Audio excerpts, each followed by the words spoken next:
पाऊस लहरी आहे पण तो बेजबाबदार नाही आहे. संत ज्ञानेश्वरांनी ज्ञानेश्वरीमध्ये आणि संत तुकाराम महाराजांनी आपल्या अभंगामध्ये पावसाला ज्ञानाचा आणि भक्तीचा वर्षाव असं म्हटलं. पावसाच्या पाण्यात ना कुठलाच भेद नसतो. साहित्यिकांच्या नजरेतला पाऊस. मंगेश पाडगावर म्हणतातच ना, सांग सांग बोला ना पाऊस पडेल काय. 1989 म्हणजे राजीव गांधी ज्या वेळेला गेले आणि माझी आजी रडायला लागली. माझ्या आजोबा तिला समजावत आहेत की अगं बाई रडू नकोस, काय झालं? तर ती म्हणाली नाही की तुला कळत नाही का आणि तू पडतोयस, तिकडे राजीव गांधी गेले आहेत. त्यावेळेला आजोबा तिला एक छान शब्द, एक छान वाक्य बोलून गेले. त्यालाही दुःख झालंय म्हणून बरसतोय ना. कधी ओवीमधून, कधी कथेमधून, कधी ललित लेखामधून, कधी कादंबरीतून सुद्धा या पावसाची बरसात होतच राहील. पाऊस गेल्या वर्षी पडला, पाऊस यंदाही पडेलच, पाऊस पुढच्या वर्षी पडणार. काय रे देवा.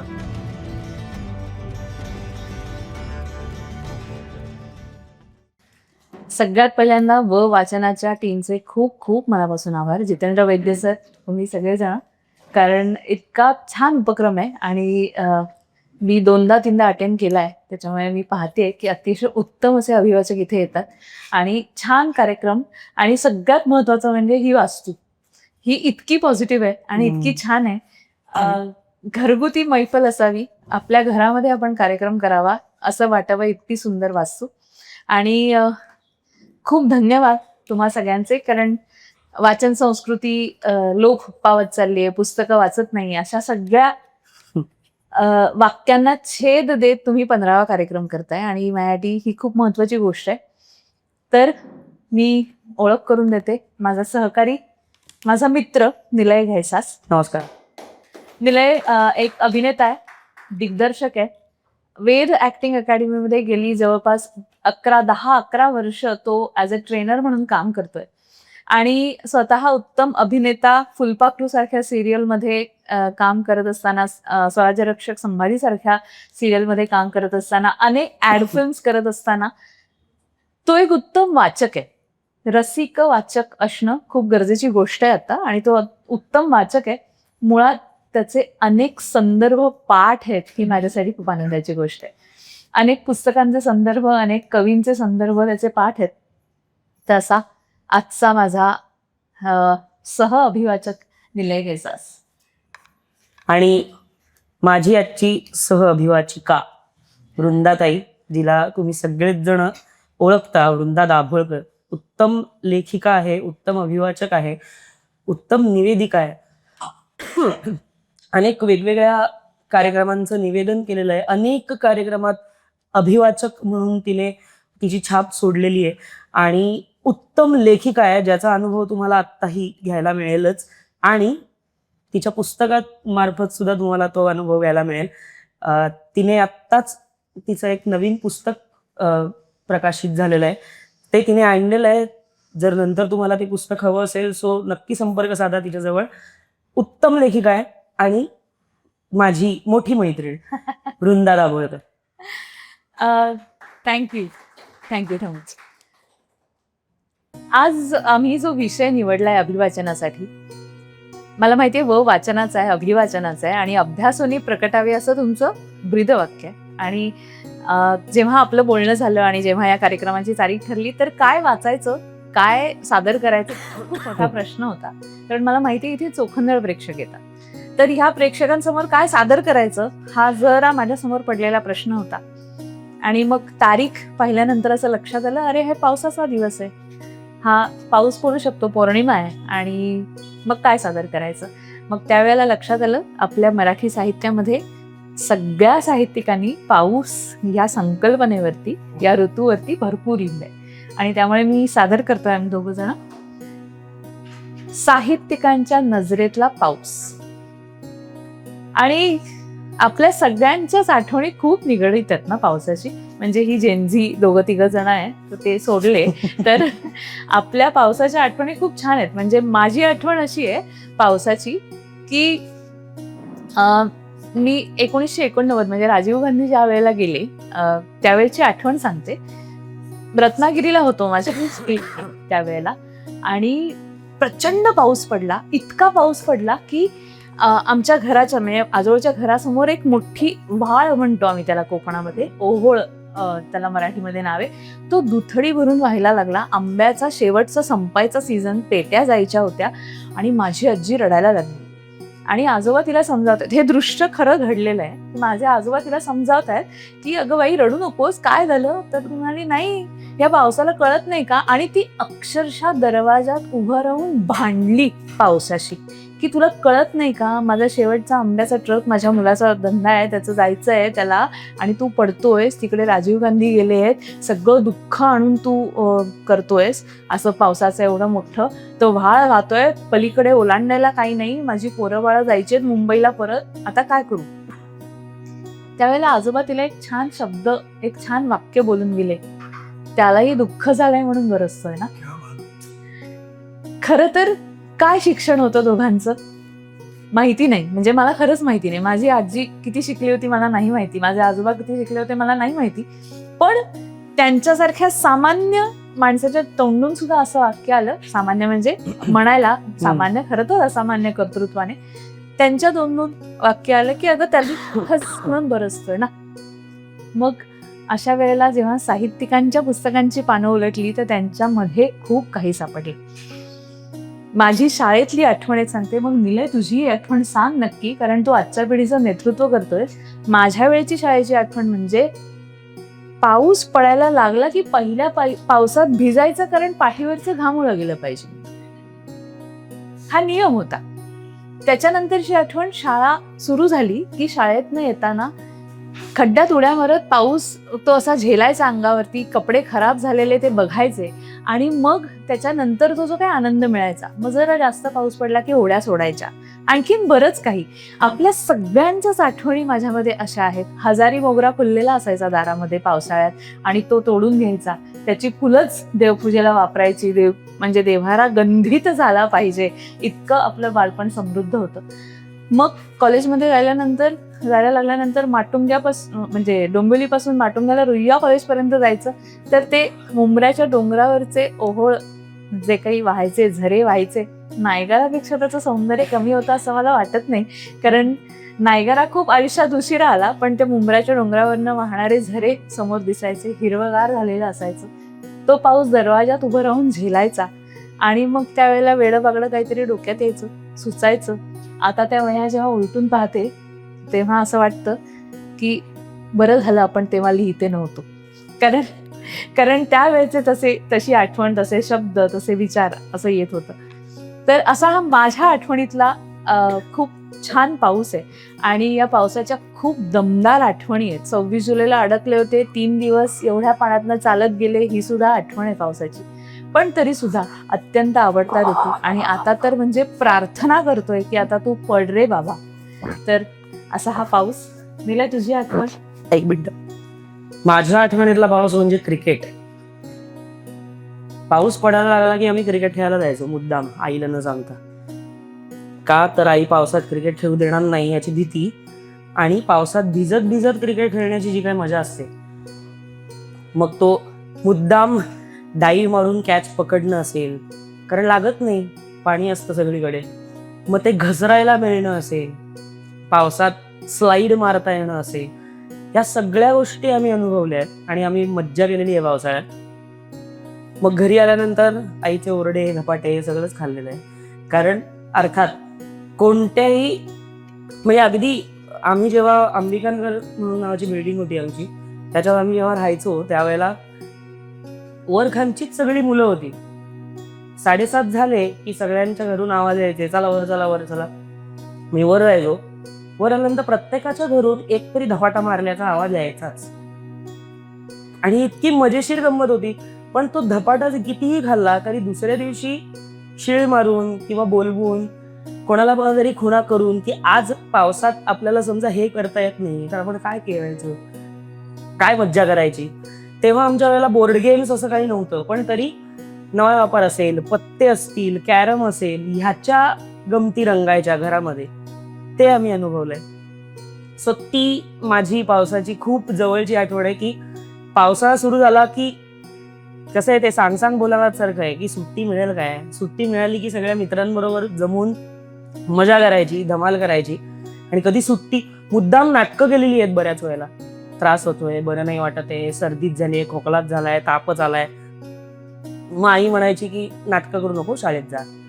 पण तरी सुद्धा कधीतरी गंमत म्हणून आईला पण कळायचं की ठीक आहे, आज खूप जास्त पाऊस पडतोय, आजूबाजूला कोणीच गेलेलं नाहीये, तर एक दिवस बुट्टी मार, मग मज्जा कर. मग तो दिवस, ती माझी आठवण आहे पावसाची. अशा बऱ्याच आठवणी आहेत ज्या हळूहळू हळूहळू आम्ही जरा सांगत उलगडत जाऊ. जातो आणि सुरू करतो साहित्यिकांच्या लेखणीतला हा पाऊस. मराठी साहित्यामध्ये पाऊस ही केवळ एक ऋतूंची संकल्पना नाही, हा एक ऋतू नाही, तर तो प्रेम, विरह, आठवण, निसर्ग, जीवनचक्र, शेतकऱ्यांची आशा, अध्यात्म आणि अंतर्मनातलं भावविश्व याचं प्रतीक म्हणून ओळखला जातो. अनेक कवी, गीतकार, कादंबरीकार, कथाकार यांनी पावसाला वेगवेगळ्या अंगांनी व्यक्त केले. किती अंग आहेत ती आता पुढच्या सगळ्या आमच्या अभिवाचनामध्ये येतील. संत साहित्यामध्ये पावसाला केवळ एक नैसर्गिक ऋतू न मानता अध्यात्म, भक्ती आणि ईश्वरी कृपेचं जिवंत प्रतीक मानलं गेलंय. वारकरी संप्रदायामध्ये संतांनी पावसाच्या विविध रूपांचा उपयोग मानवी जीवन आणि भक्तीचा अर्थ उलगडण्यासाठी सुद्धा वेगवेगळी रूपकं वापरून केलाय. संत ज्ञानेश्वरांनी ज्ञानेश्वरीमध्ये आणि संत तुकाराम महाराजांनी आपल्या अभंगामध्ये पावसाला ज्ञानाचा आणि भक्तीचा वर्षाव असं म्हटलंय. आभाळातून पडणारे पावसाचे थेंब म्हणजे भगवंताची कृपा आणि भक्तांवरती होणारी प्रेमाची बरसात असं ते म्हणतात. पुढचं वाक्य पटकन मनाला स्पर्शून देईल की पावसाच्या पाण्यात ना कुठलाच भेद नसतो. लहान थोर, छोटे मोठे, गरीब श्रीमंत, नदी नाले, सागर असं काहीच नाही. तो सगळीकडे बरसतो, तो पुन्हा पुन्हा बरसतो आणि तितक्याच प्रेमाने बरसतो. त्याच्यामध्ये भेदभाव नसल्यामुळे ना तो आपल्याला जास्त आवडतो. संत साहित्यामध्ये ईश्वराचं प्रेम आणि संतांची करुणा याच पावसाच्या समदृष्टीने मांडली. समदृष्टी, हा शब्द खूप सुंदर फिरतो, समदृष्टीने मांडली. संत तुकाराम महाराज एका अभंगात पावसाचं वर्णन करताना म्हणतात, मेघवृष्टी येथे होते अनिवार्य, जिव्हाळ्या उरवर लाभनाड. म्हणजे ज्ञानाचा मेघ जेव्हा अखंड बरसू लागतो तेव्हा भक्तांच्या जिव्हाळ्यात म्हणजे हृदयामध्ये आनंदाचं पीक डोलू लागतं. असा हा संत साहित्यात व्यापक रूपात मांडलेला पाऊस मराठी साहित्य विश्वात प्रत्येक साहित्यिकाने स्वतःच्या डोळ्यांनी मांडला. त्यांना जसा जाणवला तसा मांडला. कधी ओवीमधून, कधी कथेमधून, कधी ललित लेखामधून, कधी कादंबरीतून सुद्धा या पावसाची बरसात होतच राहिली. या आपल्या पावसाची सुरुवात आपण बालपणापासून केलेली बरी किंवा छान, कारण बालपणीचा पाऊस हा सगळ्यांनाच लक्षात राहणार आहे. प्रत्येक जणाला लक्षात राहतो. प्रत्येकाच्या, तुमच्या सगळ्यांच्याच काही ना काहीतरी आठवणी असतील पावसाळ्याची निगडीत. तर बालपणातला जो पाऊस आहे तो अनेक कवींनी उत्तम पद्धतीने रंगवलाय. त्यातल्याच तुमच्या सगळ्यांच्या ओठावर असलेली कविता आहे, गाणं आहे. शांता शेळक्यांनी कसा पाऊस रंगवलाय, तर पाऊस आला वारा आला पान लागले नाचू, पाऊस आला वारा आला पान लागले नाचू, थेंब टपोरे गोरे गोरे भरभर गारा वेचू. पाऊस आला वारा आला पान लागले नाचू, गरगर गिरकी घेत झाड, धडधड वाजे दार कवाड, अंगणातही बघता बघता पाणी लागले साचू, भरभर गारा वेचू. अंग झाले ओली चिंब, झुलू लागला दारी लिंब, ओली नक्षी पाऊस पक्षी, कुणी पाहतो वाचू, भरभर गारा वेचू. ओसरून सर गेली रे, उन्हे ढगातून आली रे, इंद्रधनुष्यामध्ये झळकती हिरे माणिक पाचू, भरभर गारा वेचू. पाऊस आला वारा आला पाणी लागले नाचू, थेंब टपोरे गोरे गोरे भरभर गारा वेचू. या गारांची ना एक आठवण आहे. राजाभाऊ गवांदे आपले न्यायाधीश होते, तर त्यांनी आम्ही एका कार्यक्रमामध्ये गेलेले असताना त्यांनी एक सुंदर आठवण सांगितली. विदर्भामध्ये अगदी पार गडचिरोलीमध्ये वगैरे कुठेतरी होते आणि पाऊस सुरू व्हायच्या अगोदरचे दिवस आणि त्यावेळेला एका जणांकडे ज्यांच्याकडे घरी राहायला होते ते म्हणाले, चला आमच्या फार्म हाऊस वरती जाऊ. संध्याकाळची वेळ होती, 4, 4:30, 5ची. ते म्हणाले चला. आणि फार्म हाऊस म्हणजे आत्तासारखा बंगला नाही हा, की अशी छान म्हणतात तशी एक छान घर, म्हणजे मातीचं घर शेणाने लिंपलेलं, त्याच्यावरती छान ती कौलारी अशी छान कौलं साकारलेली वगैरे, आणि ते सगळे बसले आणि छान असं वातावरण तयार झालं. आणि ते असं म्हणत होते की असं वातावरण आम्हाला पाहायला नाही मिळत मुंबई पुण्यामध्ये. आणि असं म्हणता म्हणता गारा पडायला लागल्या आणि गारांनी हैदोस घातला. ते फार्म हाऊस सांभाळणाऱ्या जो शेतकरी होता, म्हणजे त्यांचा जो कोणी माळी होता, त्याची मुलगी परकरी पोर धावत आली. तिने सगळ्या गारा त्या ओझ्यामध्ये घेतल्या आणि गव्हाणींच्या समोर जाऊन अशा पाडल्या आणि म्हणाले, हे बघा पावसाचं बी. आणि ते म्हणाले, मी विचारच नाही करू शकलो 2 क्षण की पावसाचं सुद्धा बी असू शकतं, आणि ते ह्या पोरीच्या नजरेला दिसलं. आणि तो प्रसंग किंवा ती आठवण इतकी मनामध्ये की कधीही गारा असा शब्द उच्चारला की पावसाचं बी हेच लक्षात येतो. शांताबाई शेळक्यांनी तू लहानपणातला पाऊस मांडलास, तू लहान आहेस म्हणून. मी जरा तरुणपणीचा पाऊस मांडते, शांताबाईंनीच लिहिलेला. ह्या कवितेकडे पाहताना ना मला असं वाटलं, तुम्ही बघा काय तुम्हाला वाटतं, कारण शेवटी कवितेचे अन्वयार्थ आपल्या आपल्या मनाप्रमाणे, आपल्या आपल्या वयाप्रमाणे, अनुभवाप्रमाणे लागतात. ह्या कवितेमध्ये मला ना एक छान वयात आलेली मुलगी दिसली, जिला तिची आई काहीतरी छान सांगतेय आणि आईला ती काहीतरी सांगते, असं ते कॉन्व्हर्सेशन आहे थोडंसं, असं मला वाटलं. कविता ऐका, खूप छान आहे. आला पाऊस मातीच्या वासात ग, मोती गुंफीत मोकळ्या केसात ग. आला पाऊस मातीच्या वासात ग, मोती गुंफीत मोकळ्या केसात ग, आभाळात आले काळे काळे ढग, धारा कोसळलेला निवेत ग मग, धुंद दरवळ धरणीच्या श्वासात ग, आला पाऊस मातीच्या वासात ग. कोसळल्या कशा सरींवर सरी, आई सांगते हा मुलीला, कोसळल्या कशा सरींवर सरी, थेंब थेंब करी नाच पाण्यावरी, लाल ओहोळ वाती जोसात ग, आला पाऊस मातीच्या वासात ग. लिंबोळ्याची रास कडुनिंबाखाली. तरुण मुलगी वयात येताना तिला जे सांगितलं जातं ते किती छान शांताबाई सांगतात की लिंबोळ्याची रास कडुनिंबाखाली, वारा दंगा करी जोई शहारली, चाफा झुरतो फुलांच्या वासात ग. क्या बात आहे. चाफा झुरतो फुलांच्या वासात ग, आला पाऊस मातीच्या वासात ग. झाडांवरी मुके पाखरांचे थवे, झाडांवरी मुके पाखरांचे थवे, वीज लाल निळी कशी नाचे लवे, तेजाळते उभ्या अवकाशात ग, आला पाऊस मातीच्या वासात ग. वीज कडाडता भय दाटे उरी. आता त्या तरुणीचं मन आहे, वीज कडाडता भय दाटे उरी, एकली मी इथे सखार आहे दुरी, मन व्याकुळ सजनाच्या ध्यासात ग, आला पाऊस मातीच्या वासात ग, आला पाऊस मातीच्या वासात ग. म्हणजे काय म्हणावं, असं बघायला गेलं तर सरळ पावसाची कविता असं म्हणून शाळेत 20 मार्काची कविता आपल्याला शिकलो आपण. म्हणजे सॉरी, मला नावं नाही ठेवायची, पण तरी सुद्धा खरं ते सांगितलं, 20 मार्काचीच कविता आपण शिकलो.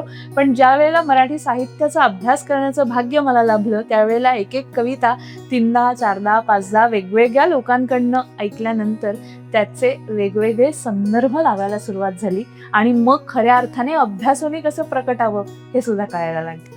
तर अशी ही कविता. आणि अर्थात आपल्या सगळ्यांचे आवडते मंगेश पाडगावर म्हणतातच ना, सांग सांग बोला ना पाऊस पडेल काय. तर त्यांचीच एक कविता आहे. जसं ती म्हणाली मगाशी, तर प्रत्येक कवी, प्रत्येक लेखक आधीच्या काळातला जो होता किंवा आत्ताच्या काळातला म्हणा, पण आधीच्या काळातल्या लेखकांच्या लेखणीतून जे काही उमटलंय ते इतकं सुंदर आहे की आपण त्याच्यातली एक गोष्ट उचलली पण समोर अजून 5-6 गोष्टी आहेत त्याच कवितेतल्या, त्याच लेखातल्या, ज्या आपल्याला परत एकदा शोधायला मिळतात, परत एकदा त्याच्यातून बघायला मिळतं. तर ह्या लेखकांची ही किमया आहे की आपल्याला प्रत्येकाला याचा वेगळा अर्थ लागेल. आमच्या अशा बऱ्याच कविता आहेत पुढे की ज्याच्यात तुम्हाला, म्हणजे मला लागलेला अर्थ खूप वेगळा आहे, तुम्हाला लागलेला अर्थ खूप वेगळा असेल, तारीच्या वाचनातून आलेला अर्थ खूपच वेगळा असेल. मंगेश पाडगावकरांवरती येतो. त्यांनी जसं आपलं बालपण अजूनच सुंदर केलं, तशातलीच एक कविता आहे अजून एक की बाहेर बरसती धारा रे, बाहेर बरसती धारा रे, मधुनीच वीज थरारते, क्षण प्राण उजळून विरते, करी गहनी अंधारा रे, बाहेर बरसती धारा रे, बाहेर बरसती धारा रे. मी उन्मन काही सुचेना, लाटात निमंत्रण प्राणा, भरतीत मलाच इशारा रे, बाहेर बरसती धारा रे, बाहेर बरसती धारा रे. अशाच पावसाच्या धारा मनात बरसत असतात कायम आपल्या, किंवा आपल्या मनात सुद्धा असं काहीतरी होत असतं. जशा पावसाच्या धारा बाहेर बरसत असतात तसंच आपणही बरसत असतो, म्हणजे विचारातून, डोळ्याच्या कडातून आणि आठवणीतून सुद्धा. अशीच एक आठवण आहे, ही आठवण आहे सौमित्र म्हणजेच किशोर कदम यांची. त्यांनी ती आठवण सांगताना असं सांगितलंय की प्रत्येक कलाकाराच्या आयुष्यात, इथे बरेच कलाकार आहेत, माझा मित्र आहे, माझी मैत्रीण बसली आहे इकडे, ते दोघंही उत्तम कलाकार आहेत, इथे पण मागे इथे सगळे कलाकार आहेत, आमचे तरुण तुर्क सगळे कलाकार इकडे बसलेले आहेत, अभिवाचक, उत्तम अभिवाचन करतात. हे मी त्यांच्या कार्यक्रमांना गेलो होतो, इतकी सुंदर वाचतात. आम्ही प्रत्येक अभिवाचन झाल्यानंतर रडलोय. आमचं असं किती सुंदर वाचन करतात ही लोक, आणि त्यांची गुरु समोर बसली आणि ते आज तिला ऐकायला आले. तर सौमित्रने त्यांच्या आठवणीतून सांगितलं, प्रत्येक कलाकाराच्या आयुष्यात असे काही प्रसंग येतात किंवा असा काही काळ येतो ज्या काळात त्याच्या आजूबाजूला कोणीच जात नाही, त्याच्या आजूबाजूला कोणीच नसतं, आणि मग तेव्हा जे रिअलायझेशन आहे ना, ते ह्या कवितेतून त्याने कसं मांडलंय बघूया. त्याच्या अगोदर मी सांगू इच्छिते की कलाकाराच्या आयुष्यातली ही फेज खूप महत्वाची असते असं सुद्धा तो म्हणतो. याचं रिझन असं आहे की जोवर ती फेज येत नाही ना, तोपर्यंत कलाकार स्वतःला सिद्ध करायला धजत नाही, आणि तो जेव्हा सिद्ध करायला सुरुवात करतो, त्याच्यासाठी जेव्हा मेहनत घ्यायला तयार होतो, तेव्हा खऱ्या अर्थाने तो कलाकार म्हणून घडतो. पण ही फेज यावी लागते, आणि तशीच फेज सौमित्रच्या आयुष्यात आली. तर त्याच्याबद्दल त्याने अप्रतिम अशी एक कविता, संवाद आहे खरा, नाही, मुक्त छंदातली कविता आहे असं म्हणू शकतो, किंवा तो संवाद आहे, तुम्ही जसा अर्थ घ्याल तसा. त्यात तो असं म्हणतो की त्याला कल्पना होती, खात्री नव्हती, त्याला कल्पना होती, खात्री नव्हती, या ऋतूतल्या एका पावसात जेव्हा त्याला जाणवला नाही ना स्वतःचा स्पर्श, या ऋतूतल्या एका पावसात जेव्हा त्याला जाणवला नाही ना स्वतःचा स्पर्श, तेव्हा त्याला आठवलं प्रत्येक पावसाळ्यातलं त्याच्या नकळत त्याचं वाहून जाणं. या ऋतूतल्या एका पावसात जेव्हा त्याला जाणवला नाही ना स्वतःचा स्पर्श, तेव्हा त्याला आठवलं प्रत्येक पावसाळ्यात त्याच्या नकळत त्याचं वाहून जाणं. भुरभुर वाढल्याची, सरीत सरी मिसळल्याची, काही कमी काही वाढत चालल्याची जाणीव व्हायला लागल्यावर त्याला कळून चुकलं, आजवर प्रत्येक पावसात तो थेंब थेंब गळत वाहून जात होता. आता चौफेर पाहिल्यावर त्याला नुसताच मुसळधार पावसाचा आवाज येत राहतो.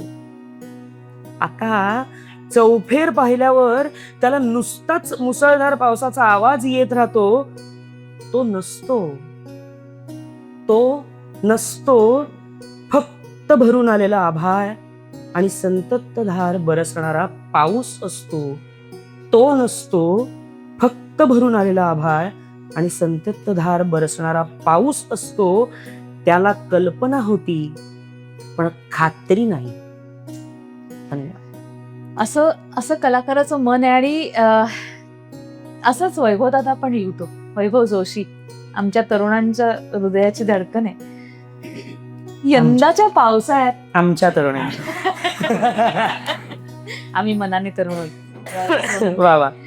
तर यंदाच्या पावसाळ्यात असं कवितेचं नाव आहे, आणि इतकं ऍप्ट लिहिलंय त्याने की आपणही स्वतःकडे पाहावं कधीतरी. की कुठल्या तरी ग्रुपवर पावसाचा फोटो पाहिला आणि अचानक लक्षात आलं की मी तुला पाहिलंच नाहीये यंदाच्या पावसाळ्यात. वा वा वा वा. कुठल्या तरी ग्रुपवर पावसाचा फोटो पाहिला आणि अचानक लक्षात आलं की मी तुला पाहिलंच नाहीये यंदाच्या पावसाळ्यात.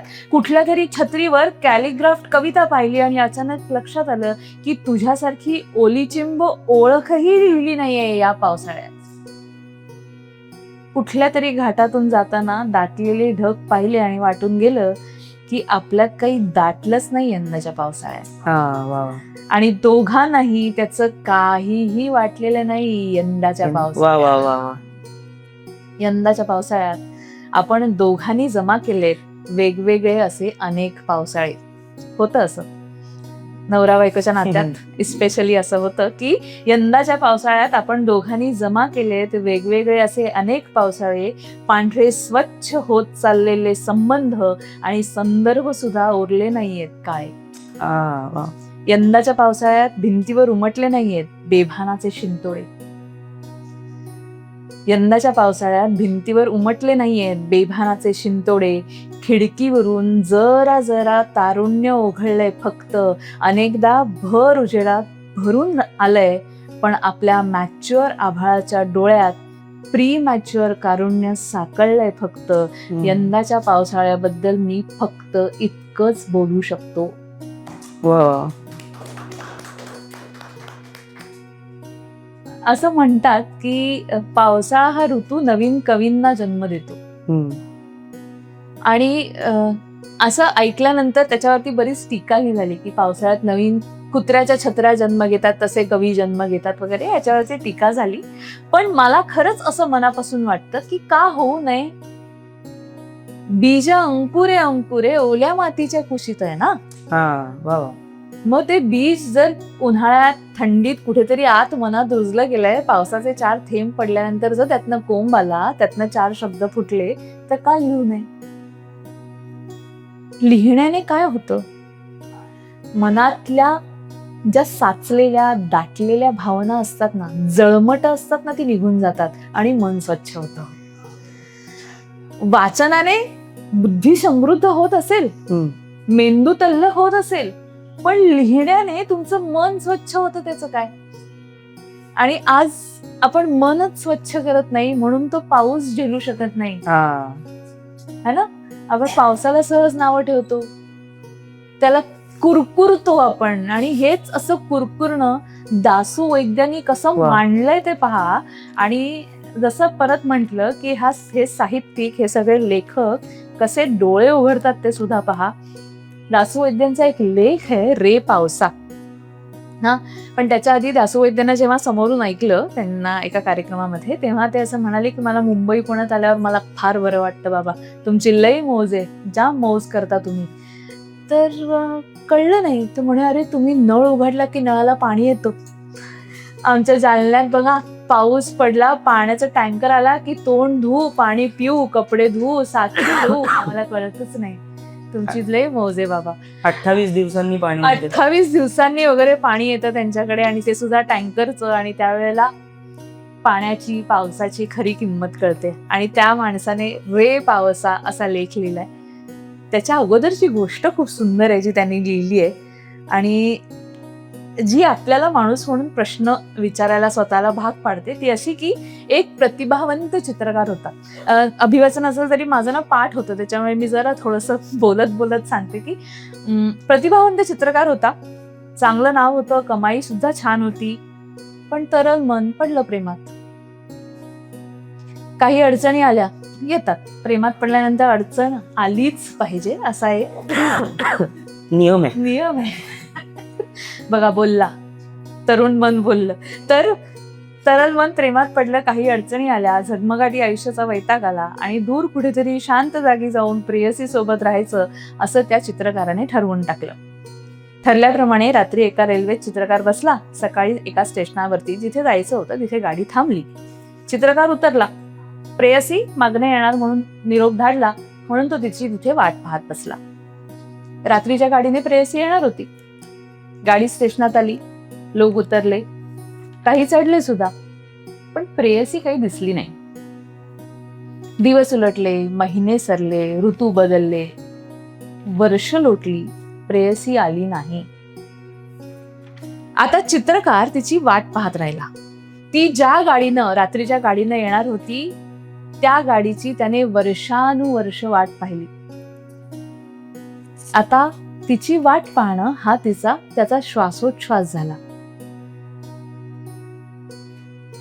थोड्या दिवसांनी चित्रकार गेला. तिची वाट पाहण्यात त्याचे डोळे बंद झाले, पण प्रेयसी काही आली नाही. चित्रकार नाही तर कोणाच्याच वाट्याला खरं तर असं दुःख येऊ नये, पण ही गोष्ट ऐकल्यानंतर आपलं मन काय करतं, चित्रकाराच्या पारड्यामध्ये आपलं मन जाऊन बसतं. ती मेली आलीच नाही असं पटकन आपण उच्चारलं जातं. पण त्या प्रेयसीच्या बाजूने कोणी विचार केला का? तिला घरातनं पाठवलं गेलं नसेल, काहीतरी अडचण आली असेल, जीवघेणं जीवावर बेतलं असेल, तिची गाडी चुकली असेल, ती कुठल्या तरी वेगळ्याच स्टेशनावरती उतरली असेल, किंवा तिचं काहीतरी बरं वाईट झालं असेल. हा आपण विचार कधी केला का? आपण सरळ तिला खलनायिकेच्या कटघऱ्यामध्ये उभं केलं. चित्रकाराला दाद द्यायला पाहिजे, त्याने शेवटपर्यंत तिची वाट बघितली, पण आपण आपले निकष लावून त्या मुलीला, त्या प्रेयसीला कसं खलनायक ठरवायचं? असंच न पोचलेल्या प्रेयसीला कृतज्ञ ठरवल्याप्रमाणेच आपण पावसाला दूषण देतो. त्याच्या अडचणी नाही समजून घेत आपण. माणसाने स्वतःला केंद्रस्थानी ठेवून भाषेची, संस्कृतीची रचना केली, पण परिस्थितीची किंवा निसर्गाची रचना करणं त्याला शक्यच झालं नाही आणि होणार नाही. त्यामुळे मान्सून वेळेत येणार पासून ते मान्सून लांबला याच्यामध्ये प्रचंड मोठी दरी आणि झगडे आहेत. दरवर्षी नव्या पावसाचा देहाला स्पर्श झाल्याशिवाय आपल्याला मुक्ती मिळणार नाही असं दासवैद्य म्हणतात. अलौकिक असा आत्म्याशी संवाद साधणाऱ्या श्रद्धाळू माणसासारखी आपली भावूक अवस्था होते. विनवण्या प्रार्थना करत राहतो आपण, नवस बोलतो, धावा करतो, पावसाला हाका मारतो. हे माहिती असून की नवसाने किंवा प्रार्थनेने पाऊस येणार नाहीये. दैवाच्या कळसावरती पाप पुण्याच्या पताका फडकू लागतात आणि एखादा खेळूत सहज बोलून जातो, पाप लई झालं मर्दा, मग पाऊस येईनच कसा? आपल्या धरणीवर पोहोचायचंय, येईल त्या संकटाला तोंड देत धडपडून यायचंय हे पावसाला माहिती असतं. आपण त्याच्या नावानं बोटं मोडतो तेव्हा पाऊस तिकडं अल निनोच्या क्रूर कोठडीत बंद असतो हे आपल्याला माहितीये का? बाहेर पडण्यासाठी रक्तबंबाळ होऊन दरवाजाला आतून धडका देत असतो हे आपल्याला माहितीये का? त्यालाही इकडे येण्याची प्रचंड ओढ असते. जास्त दाबाचा पट्टा की कमी दाबाचा पट्टा हे तर पावसाचा आता भागधेय झालंय. मान्य आहे, दुष्काळ ठाण मांडून बसलाय, शेतकरी आत्महत्या करतायत, प्यायला पाणी नाहीये, हंडावर पाण्यासाठी पायपीट करतायत बायका, त्या उन्हात करपतायत, ढोरांना चारा नाही, भवताल करपून गेलंय, मन कोरडी झाली आहेत, आणि त्यात आरती प्रभू आठवतात, धावा करणारे ये रे घना नाव गाल माझ्या मना. पाऊस लहरी आहे हे वाक्य प्रचंड आवडलेलं आहे मला, की पाऊस लहरी आहे पण तो बेजबाबदार नाही आहे. अरे त्यानेच तर सगळं निर्माण केलंय ना, मग त्याला काळजी नसणार? पुढचंही वाक्य आहे का, पर्जन्य सुक्त आहे म्हणून इतर सुक्त आहेत हे आपण विसरतोय. रुसण्याची कारणं काहीही असोत, पण या मोसमात रुसलेला पाऊस परतणार आहे. कुठल्या तरी दुर्गम प्रवासात त्याचे अधीर निरोप आपल्याला पोहोचणार आहे. हा, पण त्यावेळेला तो जेव्हा येईल त्यावेळेला विरोधी पक्षासारखं त्याच्यावर आरोप करत सुटायचं नाही आणि सत्ताधाऱ्यांसारखं श्रेय लाटण्याचाही प्रयत्न करायचा नाही.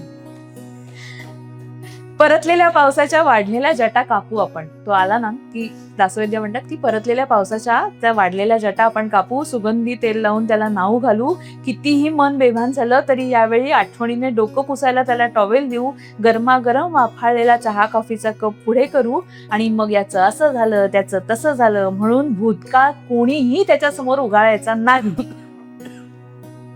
त्याच्याचमुळे तर पुन्हा एकदा सृष्टीचे विभ्रम खुलणार आहेत ना. मैत्रा, तुझा रियाज संपला असेल ना, तर आता तो तुझा जीवदायी दीर्घ आलाप घे बरं, आणि एका आरोहा अवरोहाचं आवरो आवरोहात आमची मैफिल जिवंत कर बरं. त्या पावसाला घातलेली ही मैतरा म्हणून साध अरे पावसा. दासो वैद्य. आता जी मैफिल रंगली का नाही आपली, याला आपण मैफिल, हे खूप सुंदर आहे ना. मैफिल हा शब्द खूप दुर्मिळ झालाय आजकाल पार्ट्या होतात, आजकाल सगळं होतं, मैफिल नाही होत. गेट टुगेदर्स होतात पण मैफिली नाही होत. किती पार्टी आमच्या बघा, तरुण आहे. तर म्हणून म्हणलं मैफिल रंगत नाही आजकाल. पुलंची मैफिल रंगायची, भीमसेन जोशींची मैफिल रंगायची, यांच्या मैफिली होतात. आत्ता आपल्या ते होत नाही. पण मैफिल जिवंत ठेवायची असेल ना, तर सभोवताल पण जिवंत असायला पाहिजे. ती सवाई आपल्या गंधर्वांची आठवण, कुमार गंधर्वांची आठवण सांग ना. कुमार गंधर्वांची आठवणीपासून सुरुवात करूया. एक कुमार गंधर्वांची आणि त्यांचे सुपुत्र मुकुल शिवपुत्र यांची एक आठवण आहे. कवी अनिल हे सगळ्यांनाच माहिती असतील. आणि कुणी जाल का, सांगाल का, सुचवाल का या कोकिळा, हे जर तुम्ही गाणं ऐकलं असेल तर त्या गाण्यामागचा गर्भितार्थ काय आणि त्या गाण्यामागची स्टोरी काय हे मी तुम्हाला सांगतो. थोडासा एक किस्सा आहे. आपण मैफिलीत बसलोय ना, तर आपण किस्से सांगूया. तर मुकुल शिवपुत्र 7 वर्षाचे असतानाच कुमार गंधर्व दौऱ्यावरती असायचे. त्याच्यामुळे त्यांचा फार घनिष्ठ संबंध नव्हता. त्यांचा घनिष्ठ संबंध हा त्यांच्या आईशी होता. त्यांचं नातं आईशी खूप घट्ट होतं. तर मुकुल शिवपुत्र 7 वर्षाचे असतानाच त्यांची आई गेली. त्यामुळे त्यांना कळे ना की आता माझा सवंगडी कोण. बर, ते आपल्यासारखे मुंबईत पुण्यात राहिलेले नाहीयेत, वाढलेले नाहीये. देवासला ते जे त्यांचं मूळ जन्म ठिकाण आहे, किंवा जे कुमार गंधर्वांचं तिकडे अजूनही घर आहे, जर देवासला कधीही गेलात तर त्या घराला नक्की भेट द्या, खूप छान वाटतं. तर ते देवासचं जे घर आहे तिकडे मुकुल शिवपुत्र लहानाचे मोठे झाले. तर साधारण 12 वर्षाचे असताना, आणि कवी अनिल हे कुमारजींचे खूप जवळचे मित्र, तर कुमारजींना भेटायला ते अनेक वरचेवर देवासला जायचे. तर तेव्हा पण ते असे खूप घनदाट, म्हणजे खूपच त्रास होता तिथपर्यंत पोहोचणं तेव्हाच्या काळात. आणि प्रचंड पाऊस पडत होता. आणि अशा काळामध्ये कवी अनिल त्यांच्या घरी गेले. पण नेमके कुमारजी ते दौऱ्यावरती गेले होते. त्यामुळे तेव्हा 12 वर्षाचे होते मुकुल शिवपुत्र. आणि तेव्हा ते म्हणाले की काका, आता तुम्ही आलाच आहात तर घरी थांबा, एवढ्या रात्री कुठे प्रवास करणार परत, तुम्ही घरी थांबा, जरा 2-3 दिवस राहा इकडे, आराम करा, आणि मग तुम्ही तुमच्या पुढच्या दौऱ्यावरती निघा. म्हणाले ठीक आहे, काही हरकत नाही, राहतो. आणि मुकुल शिवपुत्र आणि कवी अनिल यांची खूप मैत्री होती. का तर जेव्हा जेव्हा कुमारजी दौऱ्यावर जायचे तेव्हा बऱ्याच वेळेला मुकुल शिवपुत्र हे कवी अनिलांबरोबर असायचे. तर त्यांची खूप मस्त मैत्री होती. ते म्हणाले आपण गप्पा मारू, मज्जा करू, जरा मैफिल रंगू, म्हणून ते थांबले तिकडे. साधारण रात्री गप्पा बिप्पा मारून झाल्यानंतर झोपी गेले. 2-2:30च्या सुमारास मोठी वीज कडाडली आणि त्यांना जाग आली. प्रचंड पाऊस पडत होता.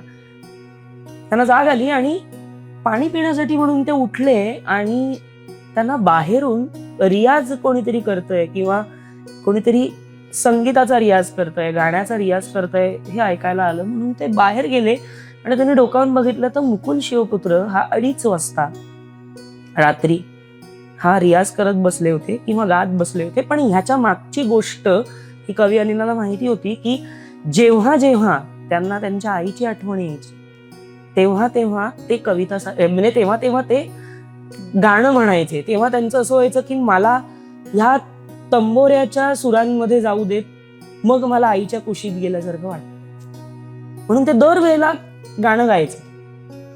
ते कवी अनिलांना इतकं अंगावर आलं, ते रूम मध्ये आले त्यांच्या. बाहेर पाऊस पडत होता. बाहेर बघत बघत त्यांनी हे लिहिलेलं आहे, ज्याचं नंतर गाणंही झालं. यशवंत देवांनी ते संगीतबद्ध केलंय, वसंतरावांनी गायलंय आणि कवी अनिलांचे शब्द आहेत. पण त्याच्या मागची जी गोष्ट आहे ती सांगितल्यानंतर आता हे गाणं तुम्हाला कसं लागतंय हे मला सांगा. कुणी जाल का, सांगाल का, सुचवाल का ह्या कोकिळा, रात्री तरी गाऊ नको, खुलवू नको आपुला गळा. कुणी जाल का, सांगाल का, सुचवाल का ह्या कोकिळा, रात्री तरी गाऊ नको, खुलवू नको आपुला गळा. आधीच संध्याकाळची बरसात आहे लांबली, परत जाता चिंब चुंबन देत दारी थांबली. हार पूर्वीचा दिला, हार पूर्वीचा दिला, तो श्वास साहून वाळला. आताचा आभाळातला काळोख मी कुरवाईला. कुणी जाल का सांगाल का सुचवाल का त्या कोकिळा. रात्री तरी गाऊ नको खुलवू नको आपुला गळा. सांभाळूनही माझ्या जीवाला मी जरासे घेतले. कवी अनिल त्यांच्याबद्दल सांगताय, सांभाळूनही माझ्या जीवाला मी जरासे घेतले. इतक्यात येता वाजली हलकी निजेची पाऊले. सांगाल का त्या कोकिळा, सांगाल का त्या कोकिळा की झार होती वाढली. आणि द्याया दाद कोणी रात्र जागून काढली. कुणी झालं का सांगाल का सुचवाल का त्या कोकिळा. रात्री तरी गाऊ नको खुलवू नको आपुला गळा. क्या बात आहे. सो अशी त्यांची आठवण. आणि आता आपण पुढच्या एका आठवणीकडे येऊया. ती म्हणजे शांताबाई शेळकेंची, परत एकदा शांताबाई शेळकेंची आठवण. त्या असं म्हणतात की मे महिना संपत येतो, जूनची हवा सुरू होते आणि वातावरणात येत्या पावसाची चिन्हे उमटू लागतात. मी शाळा कॉलेज शिकत होते तेव्हा या जून महिन्याच्या अनेक नवलाईच्या जाणीवा निगडीत आहेत. उन्हाळ्याची सुट्टी संपत आली याची खंत मनात ठसठसत असतेच, पण ती ठसठस कमी करणाऱ्या इतर कितीतरी गोष्टी समोर उभ्या असतात. नववर्ष सुरू व्हायचं, पुस्तकांची खरेदी, त्या नव्या कोऱ्या पुस्तकांचा कोरा वास आणि त्यांना कव्हर घालण्यासाठी बोट शिवशिवू लागतात. नव्या पुस्तकांबरोबर नव्या वर्षासाठी नवे कपडे मिळणार असतात. त्यामुळे नवे कपडे, नवीन पुस्तकं, नवीन बॅग, नवीन छत्री या साऱ्या नव्या साजशृंगारासह पावलं आपली आधीच शाळेच्या कॉलेजच्या वाटेवरून चालायला लागतात. ही वाट पहिल्या पावसाने भिजलेली असते. तिला भिजल्या मातीचा हवा हवासा वास असे. पाऊस प्रत्यक्ष येण्याआधी कितीतरी दिवस त्या अनुभवाची पूर्वतयारी मनात सिद्ध करत असते. शाळकरी वयातील पावसाची ओळख ही बहुधा अशीच असे. तेव्हा पाऊस म्हणजे आहाडामासाचा जिवंत सवंगडी असे. क्या बात. साथ घातली की येणारा, छोटा पैसा दिला की चिडून मोठ्याने कोसळणारा. बाळपणाच्या पावसाच्या आठवणी सगळ्यांच्या सारख्याच. या वयातल्या पावसात काही इतर आठवणीही मिसळलेल्या असतात.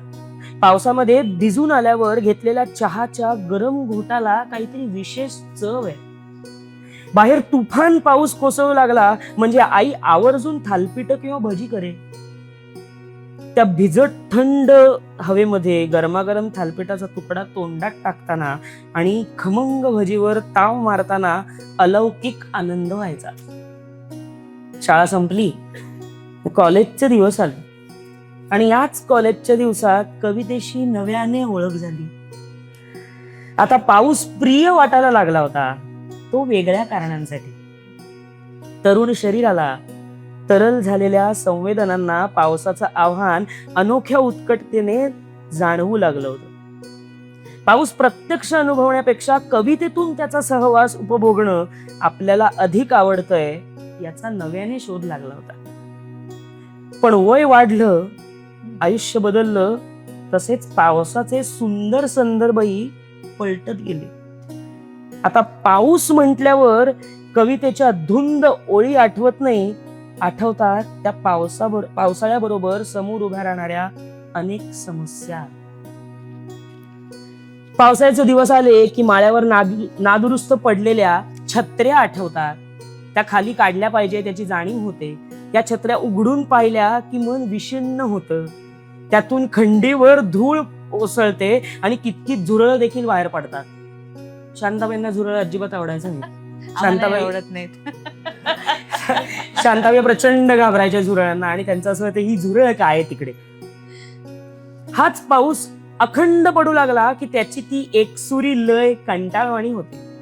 भरलेलं आभाळ बघून भीती वाटते. रेल्वे बंद पडतात, बसमध्ये जागा मिळत नाही, अपघात होतात, घर कोसळतात, माणसं मरतात. याचाच अर्थ असा की प्रत्यक्ष पावसाळ्यात धुंद उन्माद सारी काव्यात्मकता नष्ट करून जातो. त्याला व्यवहारिक वृक्ष गद्य संदर्भ येऊन चिकटलेले असतात.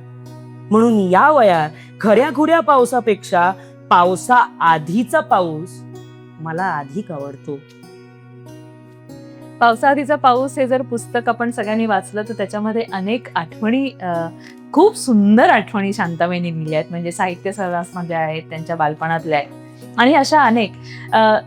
म्हणजे शांताबाईंचे सगळेच लेख वाचत असताना, गोष्टी वाचत असताना स्त्रीमन जाणवतं. पण त्याही पेक्षा मला काय जाणवतं तर त्यांचं जगाकडे व्यापक दृष्टीने पाहणं. ते पावसात उमललेला तो कदंब असू दे, त्या कदंबाचं केलेलं वर्णन असू दे, किंवा त्यांच्या लहानपणी जो पाऊस होता, त्यांच्या धुळपाटीमध्ये जर वाचलं तर त्या धुळपाटीमधला पाऊस, किंवा सांगायचं राहिलं म्हणून ह्याच्यामधला जे पावसाचं वर्णन आहे, किंवा अनेक गोष्टी त्या स्त्री मनाने इतक्या बारीक बारीक बारीक बारीक गोष्टी टिपून एक इतका सुंदर कशिदा तयार केलाय. आणि तो आपला त्या शालीवरती विणलेला कशिदा आजही आपण जेव्हा जेव्हा अंगावर घेतो तेव्हा समृद्ध होतो माणूस म्हणून, रसिक वाचक म्हणून.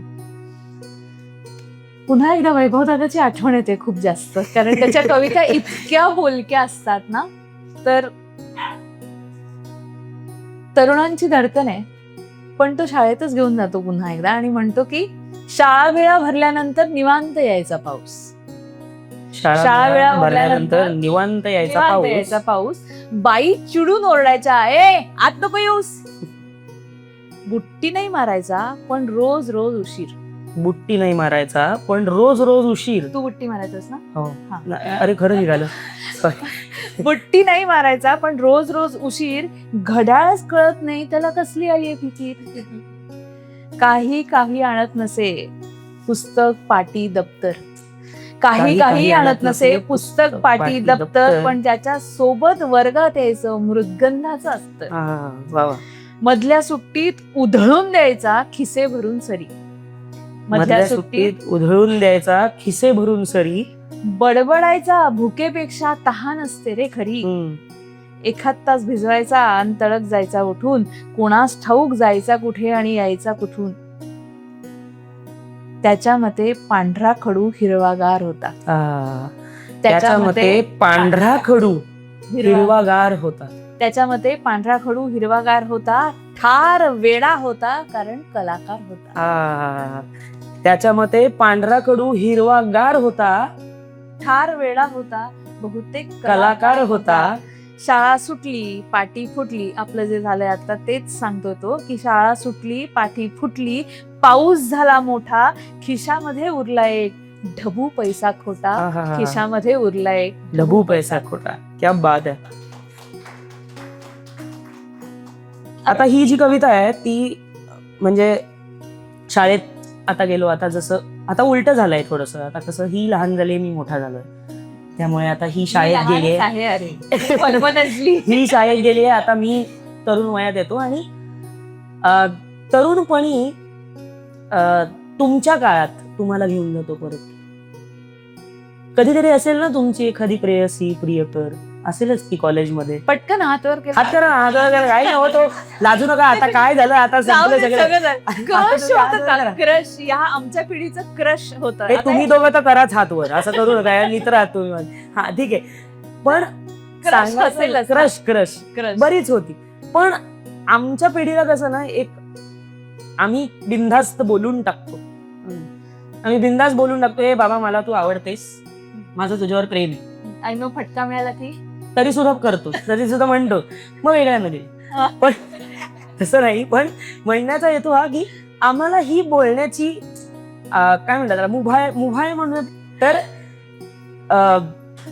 आपण म्हणत होतो ना की क्रश आम्ही सांगून टाकतो. पण तुमच्या काळात, आधीच्या काळात लोक पटकन सांगू शकायची नाही, व्यक्त होऊ शकायची नाही. ती दडवून ठेवायची, किंवा ती मनातल्या मनात छोट्या छोट्या क्षणांमधून तो अनुभव घ्यायची आणि त्याची मज्जा घ्यायची. बिनाका गीत मला किती जणांनी गाणी सांगितली सांगायला की बाबा यांच्यासाठी वाजवा जरा. तर हे जे करायची ना लोक, म्हणजे माझे बाबा म्हणा, माझी आई म्हणा, हे सगळे त्याच काळातून येतात. आणि तेव्हा त्यांची हिंमत नव्हती कोणाची असं सांगायला, "ए तू खूप सुंदर दिसतेस, हा तू खूप छान आहेस, मला तू खूप आवडतेस." कोणी अजूनही मी कधी बघत नाही माझ्या आई बाबांना की आई बाबा एकमेकाला सांगतात की तू छान दिसतेस, हा माझं तुझ्यावर प्रेम आहे, नाही सांगू शकत पटकन अजूनही. पण ती जी घालमेल आहे किंवा ती जी मजा आहे ना त्या घालमेलीतली, ती तरुण कवी संदीप खरे यांनी खूप उत्तम पद्धतीने मांडली आहे. तो असं म्हणतो, "काय रे देवा." बरं हे म्हणायचं हा म्हणा, सगळेजण म्हणा. काय म्हणायचंय? मी हात केला की म्हणा, "काय रे देवा, काय रे देवा." आता पुन्हा पाऊस येणार, आता पुन्हा पाऊस येणार, मग आकाश काय होणार, मग मातीला गंध सुटणार, मग मध्येच वीज पडणार, मग तुझी आठवण येणार. काय रे देवा. आता पुन्हा पाऊस येणार, मग आकाश काळ निळ होणार, मग मातीला गंध सुटणार, मग मध्येच वीज पडणार, मग तुझी आठवण येणार. काय रे देवा. मग ती आठवण कोणाला दाखवता नाही येणार, मग ती आठवण कोणाला दाखवता नाही येणार, मग ती मी लपवणार. ती आठवण कोणाला दाखवता नाही येणार, मग ती लपवणार. मग लपवूनही ते कोणाला तरी कळावंसं वाटणार, मग लपवूनही ते कोणाला तरी कळावंसं वाटणार, मग ते कोणीतरी ओळखणार. मग मित्र असतील तर रडणार, नातेवाईक असतील तर चिडणार, नसतंच कळलं तर बरं असं वाटणार. आणि या सगळ्याशी तुला काहीच घेणं देणं नसणार. काय रे देवा. मग त्याच वेळी नेमका दूरवर रेडिओ चालू असणार. सुंदर आहेत ना आठवणी. हा, रेडिओ वाजवायचा. एक मिनिट हा, ज्यांनी म्हटले ते तिकडे गेले. नंतर सांगा आठवण, आम्ही ऐकू, आम्हाला मजा येईल. तसा मुक्तछंदातलाच कार्यक्रम आहे. मला व्हॉट्सअप केलं तरी चालेल, हा. काही हरकत नाही. किती सुंदर आहे ना की रेडिओ, एक चहाचा पेला आणि गरमागरम भजनची ताटली आणि पाऊस. इतकं सुंदर दृश्य आहे. तेच दृश्य त्यांनी इतकं सुंदर रंगवलंय बघा. मग त्याच वेळी नेमका दूरवर रेडिओ चालू असणार, मग त्याच वेळी नेमका दूरवर रेडिओ चालू असणार, मग त्यात एखादं जुनं गाणं लागलेलं असणार, मग ते SD बर्मननी चाल दिलेली असणार, साहिरने लिहिलेलं असणार, लताने गायलेलं असणार. एक जुनं गाणं चाललेलं असणार, SD ने चाल दिलेली असणार, साहिरने लिहिलेलं असणार, लताने गायलेलं असणार. मग तुम्ही आता नेमकं हेच गाणं ऐकत असशील का, असा प्रश्न पडणार. मग तूही आता नेमकं हेच गाणं ऐकत असशील का, असा प्रश्न पडणार. मग उगाच छातीत काहीतरी हुरहुरणार, मला घेणं ना देणं, पण फुकाचे कंदील मात्र लागणार. काय रे देवा. मग खिडक्यांचे गज थंडगार होणार. परत निसर्गाचं वर्णन इतकं सुंदर आहे. खिडक्यांचे गज थंडगार होऊन जाणार, मग त्याला आकाशाची आसवं लगडणार. खिडक्यांचे गज थंडगार होऊन जाणार, मग त्याला आकाशाची आसवं लगडणार. मग खिडकीत बांधून ठेवलेल्या आपल्या पालथ्या मुठीवर टपटपणार. खिडक्यांचे गज थंडगार होऊन जाणार, त्याला आकाशाची आसवं लगडणार, खिडकीत बांधून ठेवलेल्या आपल्या पालथ्या मुठीवर टपटपणार. मग 5 फूट 5 इंच देह अपुरा अपुरासा वाटणार. मग 5 फूट 5 इंच देह अपुरा अपुरासा वाटणार. ऊर फुटून जावंसं वाटणार. छाताडातून हृदय काढून त्या शुभ्र धरांखाली धरावंसं वाटणार. मग सारच कसं मूर्खासारखं उत्कट होत जाणार. मग सारच कसं मूर्खासारखं उत्कट होत जाणार. पण तरी श्वासांची लय फक्त कमी जास्त होत राहणार, पण बंद नाही पडणार. काय रे देवा. पाऊस पडणार, मग हवा हिरवी होणार. पाऊस पडणार, मग हवा हिरवी होणार, मग पानात हिरवा दाटणार. पाऊस पडणार, मग हवा हिरवी होणार, मग पानात हिरवा दाटणार. मग आपल्या मनाचं पिवळं पान मोडून हिरव्यात शिरू पाहणार. मग आपल्या मनाचं पिवळं पान मोडून हिरव्यात शिरू पाहणार. पण त्याला ते नाही जमणार. मग त्याला एकदम खरं काय ते कळणार. मग ते ओसाळणार, मग पुन्हा शरीराशी परत येणार. सर्दी होऊ नये म्हणून देहाला वाफ घ्यायला सांगणार. सर्दी होऊ नये म्हणून देहाला वाफ घ्यायला सांगणार. चहाच्या पाण्यासाठी फ्रीज मध्ये कुडमुडलेला आलं शोधणार. एसडीचंही गाणं तोपर्यंत संपलेलं असणार. एसडीचंही गाणं तोपर्यंत संपलेलं असणार. रेडिओचा स्टॉक भरलेला असणार. मग तिच्या जागी ती असणार, माझ्या जागी मी असणार. कपातलं वादळ गवती चहाच्या चवीने पोटात निश्चित झालेलं असणार. काय रे देवा. पाऊस गेल्या वर्षीही पडला, पाऊस यंदाही पडेलच, पाऊस पुढच्या वर्षीही पडणार. काय रे देवा.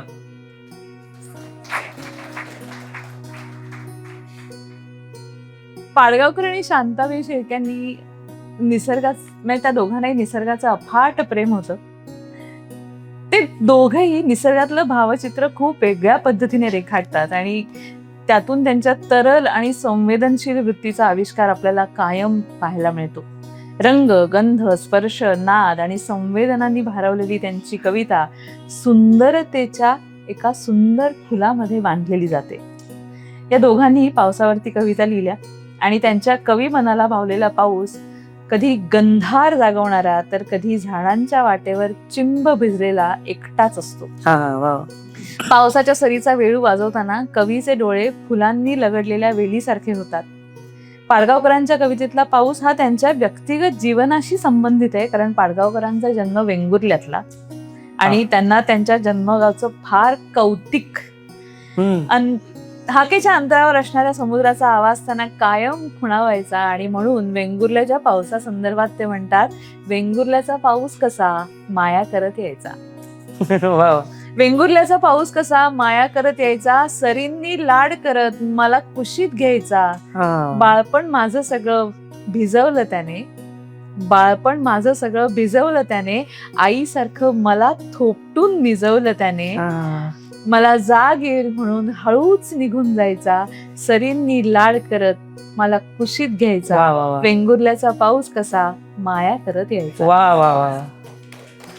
आणि शांताबाई तर म्हणजे काय म्हणायचं त्यांना, ऋतू हिरवा ऋतू बरवा, पाचूचा मनी रुजवा असू दे, किंवा एक त्यांच्या बरोबरची एक खूप सुंदर कवयित्री इंदिराबाई.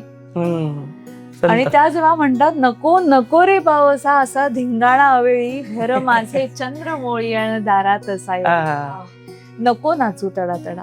किती म्हणजे आर्जव काय कुठल्या शब्दांनी करावी. आपण प्लीज म्हणतो ना, पण ते इंदिराबाई काय म्हणतात, तर नको नाचू तडा तडा असा कौलावरुनी, तांबे सतेली पातेली आणू भांडी मी कोठुनी, नको करू झुंबा झुंबी, नको करू झुंबा झुंबी माझी नाजूक वेलण, नको टाकू फुलमाळ अशी मातीत लोटून, नको नको रे पावसा असा धिंगाणा वेळी, घर माझे चंद्रमोळी आणि दारात सायली. तसंच एक सुंदर घनावळी नावाची एक कविता आहे आणि घनावळी ऐकल्यानंतर त्या शब्दाच्या प्रेमात पडले. काय घनावळीचा खरा अर्थ? घन दाटून येतात तो, घन बरसतात तो, घन वाहून जातात तो. काय अर्थ लावायचा?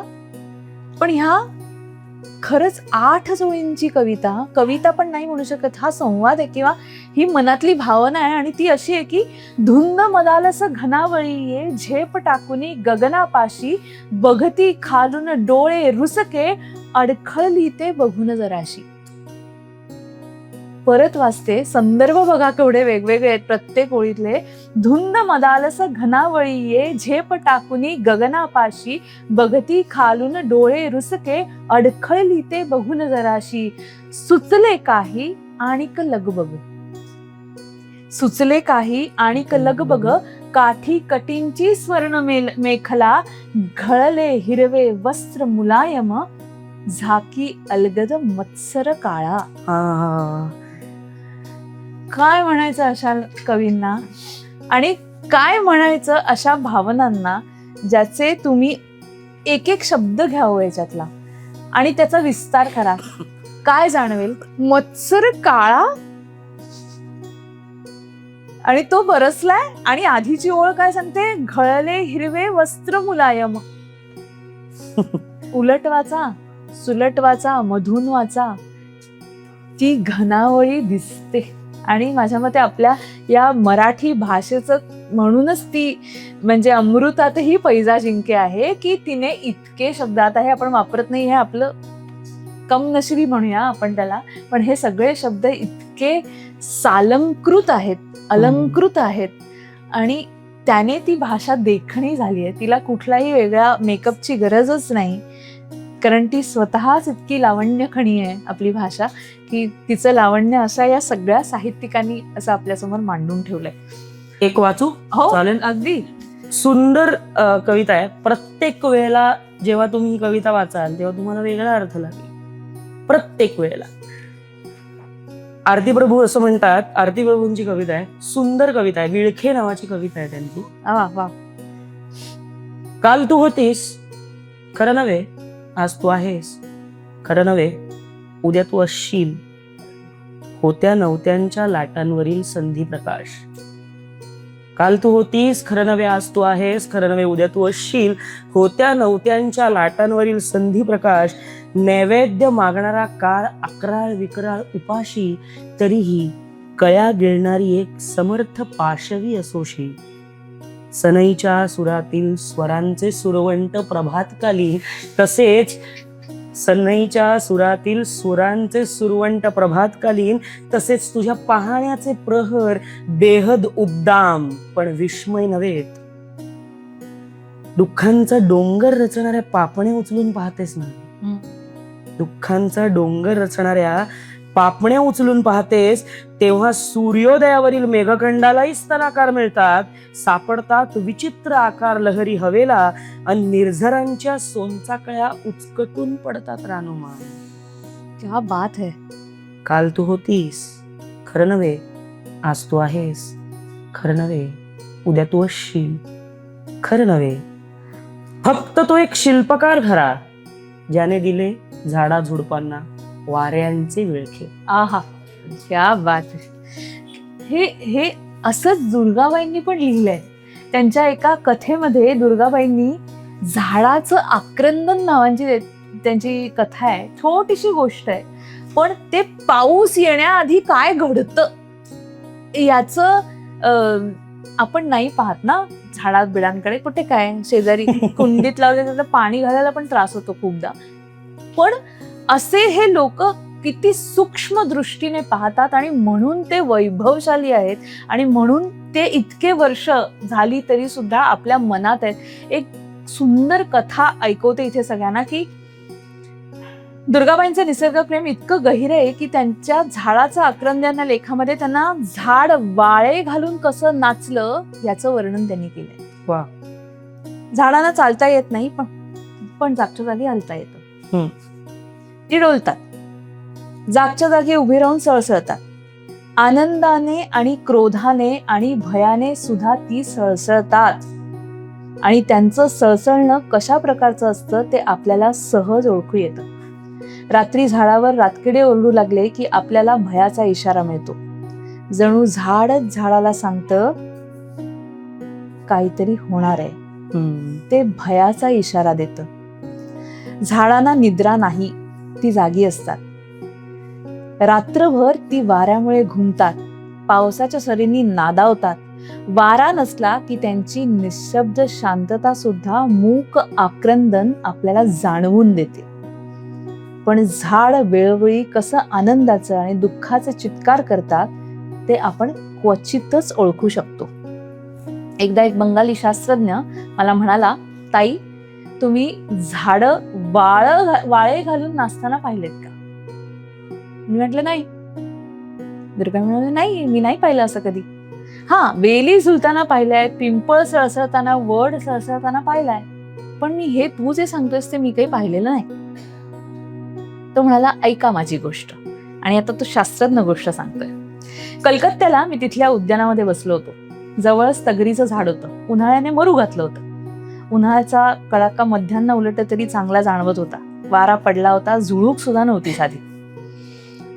इतक्यात काय झालं, त्याच्यावर जी थोडी पानं उरली होती ना, ती आता ताठर होऊन फडफडत होती, आणि त्या झाडाच्या गाभ्यातून तो आवाज येत होता, छुम छुम छुम. आणि आता मी भांबावलो. मला तिथून उठवेना. तास गेला, 2 तास गेले, 3 तास गेले, आणि काय नवल, आकाशात हळूहळू ढग गोळा झाले. एवढंच नाही तर वळवाचा पाऊस आला, आणि त्या पावसाचं आगमन होणार होतं ना, म्हणून ते झाड नाचलं. वा वा वा वा वा वा वा. झाड नाचलं ही संकल्पनाच मोहणारी आहे. आणि ही संकल्पना सांगणारी अनेक माणसं, अनेक पुस्तकं, अनेक शास्त्रज्ञ दुर्गाबाईंना भेटत गेले आणि दुर्गाबाईंनी त्यांच्याबद्दल विपुल असं लिहून ठेवलंय. माझ्या मते ही गोष्ट खरी खोटी ह्याचा आपण विचारच नको करायला, पण हे असं पाहणारी लोक, अशी व्यापक दृष्टिकोन असणारी लोक या पुस्तकांमध्ये सापडतात आणि मग अशा कार्यक्रमांमध्ये आपल्याला ती सादर करायला मिळतात. हे खूप छान आहे. आत्ता तिने खूप उत्तम गोष्ट सांगितली, ती म्हणजे वळवाचा पाऊस, वळवाच्या सरी. बरोबर, त्या वळवाच्या सरी कशा येतात हे बाबू बोरकर कसं म्हणतात माहितीये? बाबू बोरकर असं म्हणतात की वळवाच्या ज्या सरी आहेत ना, त्या माझ्या प्रेयसी सारख्या येतात. तर कशा येतात बघूया. हा, या वळवाच्या सरी परी तू आलीस माझ्या दारी ग, या वळवाच्या सरी परी तू आलीस माझ्या दारी ग, झाकळले मन झाकळले नभ होय मोकळे, गळे तयातून ऊन कोवळे, हे धन असले कधी न देखिले, रवीच्या विभवा गाली ग, या वळवाच्या सरी परी तू आलीस माझ्या दारी ग. मळल्या राया नाहुनी नटल्या, मळल्या राया नाहुनी नटल्या, निजलेल्या स्वर लहरी उठल्या, रुळवती चरणी चपळ लाजऱ्या, सोन किनारी भारी ग, या वळवाच्या सरी परी तू आलीस माझ्या दारी ग. मृदगंधाच्या चौऱ्या ढाळीत, मृदगंधाच्या चौऱ्या ढाळीत नाचत नाचत आले मारुत, कणाकणातून घुमवित मादक, मदनाची ललकारी ग, या वळवाच्या सरी परी तू आलीस माझ्या दारी ग.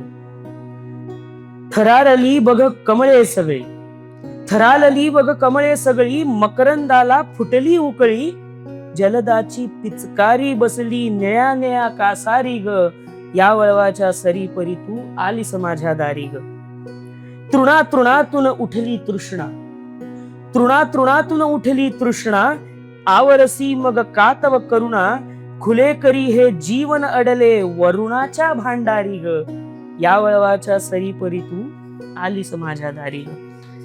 अरण्य ऋषी मारुती चितमपल्ली पाखरमाया पुस्तकामध्ये ओल्या रानाचा नाद या लेखामध्ये काय म्हणतात पहा, की बाई महाबळेश्वरीच्या घाटाच्या रस्त्यानं पावसाळ्याच्या सुरुवातीला जाऊ लागलं की पहिल्यांदा पाचगणीचं दुरून दर्शन होतं. पाचगणी हे गाव सिल्वर ओक वृक्षांच्या राईत वसले. विरळ ढगांच्या पडद्याआड सिल्वर ओकची उंच उंच झाडं दिसू लागतात. काळपट रंगाचे सरळसोट बुंधे, त्यावर एकही फांदी नाही आणि शेवटी हिरवं छत. वाऱ्यामुळे हिरव्या पानांची पाठ चांदीसारखी चमकत असते. या वनक्षेत्रातच गुरेघर वनसंशोधन केंद्र आहे. हे गुरेघर म्हणजे प्राचीन काळातलं गुरुगृह. मी इथे पावसाळ्याच्या सुरुवातीला जाऊन विविध भूखंडात रोपं लावण्याच्या कामाचं निरीक्षण करत असे. रात्री माझा मुक्काम तिथल्या वनकुटीत असे. इथे पावसाळ्याच्या दिवसात उठून बसलो असता पहिल्या पावसाचा मृदगंध आसमंतात दरवळलेला असे. वर समोर झाडांची घनदाट हिरवी छत दिसत. आभाळाचं दर्शनच होत नसे. पानांवरील पाण्याचे थेंब मोत्यांसारखे चमकत. रात्रभर कौलांवर पाऊस वाजतच असे. अहोरात्र अशा तऱ्हेने संततधार पडणाऱ्या पावसाला ना एक प्रकारचा नाद असतो, पण अशा आनंदघन समयाला दुःखाची किनार का असावी असा प्रश्न मला पडत असे. तुम्हाला कसे लागतात हे तुम्ही सांगा, आम्हाला कसे लागतात आम्ही मला सांगतो. कसा लागला ही संहिता तयार करत असताना ते मी सांगते.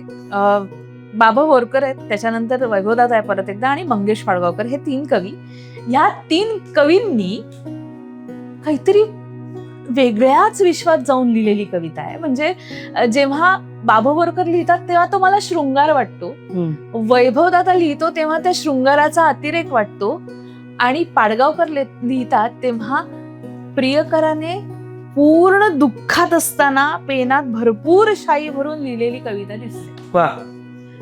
हा, आता ह्या 3 कविता, हे 3 अशा पद्धतीची म्हणजे रचना आहे किंवा शब्दांची अशी मांडणी केली आहे की ज्याच्यातून आपल्याला वाटावं की नाही, मला हा शृंगार नाही वाटत, मला हे भांडण वाटतं, नाही मला हा क्रोध वाटतो, नाही मला हा संवाद वाटतो, असं तुम्हाला काहीही वाटू शकतं.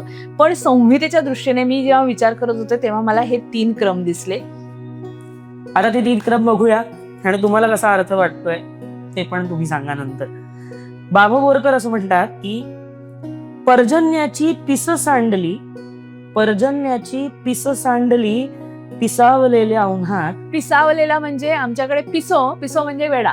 हा हा, पिसो म्हणजे वेडा. हा, बरोबर ना मंजिरी ताई? हा. हा, पिसो म्हणजे वेडा. म्हणजे गोव्यातल्या भाषेमध्ये पिसो म्हणजे ठार वेडा माणूस, त्याचं काही होणार नाही. तसं पिसावलेल्या उन्हात. उन्हात पर्जन्याची पिस सांडली पिसावलेल्या उन्हात, तुझे नि माझे लग्न लागले विसावलेल्या मनात. पर्जन्याची पिस सांडली पिसावलेल्या उन्हात, तुझे नि माझे लग्न लागले विसावलेल्या मनात.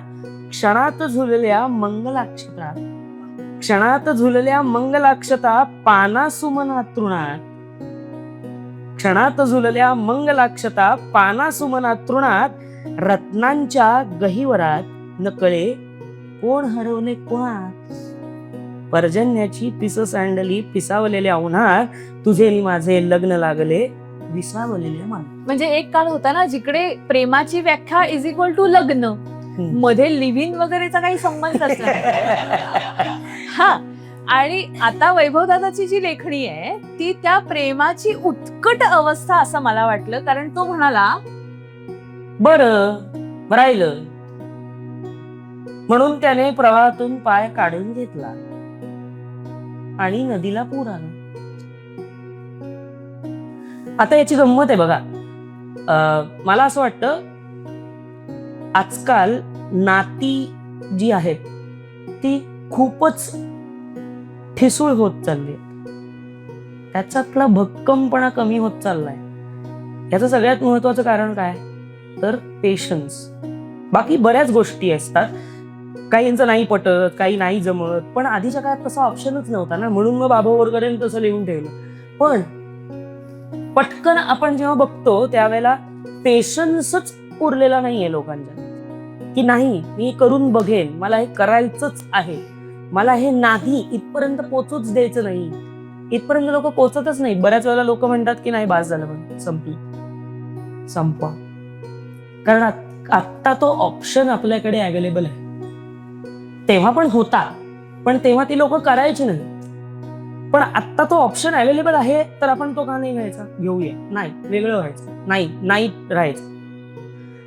पटकन आत्ताच्या जनरेशन मध्ये मी असताना म्हणून मला पटकन हे शब्द कसे वाटतात बघा. बरं राहिलं असं म्हणून त्याने प्रवाहातून पाय काढून घेतला आणि नदीला पूर आला. आता मी असं वाचलं, याचा अर्थ काय आला की बाबा रे नाही राहायचंय, पाय काढून घेतला आणि संपलं सगळं. पण पण माझ्यासाठी तिच्यासाठीचा अर्थ कसा आहे बघा. माझ्यासाठी असा आहे बरं की बरं राहिलं, बरं राहिलं. हा, म्हणून त्याने प्रवाहातून पाय काढून घेतला आणि नदीला पूर. कारण जेव्हा कोरडं ठाक होतं तेव्हा आटतं ना सगळं. पूर केव्हा येतो? जेव्हा मनात साचलेला असतं तेव्हा. आणि जेव्हा पूर येतो असं म्हणते तेव्हा तो प्रेमाचा पूर्ण अतिरेक असू शकतो. वा वा वा. त्याच्यामुळे मला इथे ही कविता प्रेमाचं पूर्ण स्वरूप दिसते की ठीक आहे, राहिलं जाऊ दे ना, सोडून जाऊ दे, चालू द्या. अरे म्हणूनच संसार टिकतात आणि म्हणूनच पुढे जाता येतं, म्हणूनच सुखदुःखात एकमेकांचा हात धरता येतो. आणि जरी कितीही भांडण झालं तरी दुसऱ्या दिवशी सकाळी हाय असंही म्हणता येतं. वा. तर आता मंगेश पडळकरांच्या लेखणीतला पाऊस जो प्रचंड दुःखात बुडालाय, सगळं माहिती असून की ती परत येणार आहे. हा, ती परत येणार आहे असं म्हणून सुद्धा एक असतं ना की नाही पण मला लिहायची कविता, मी आहे दुःखात.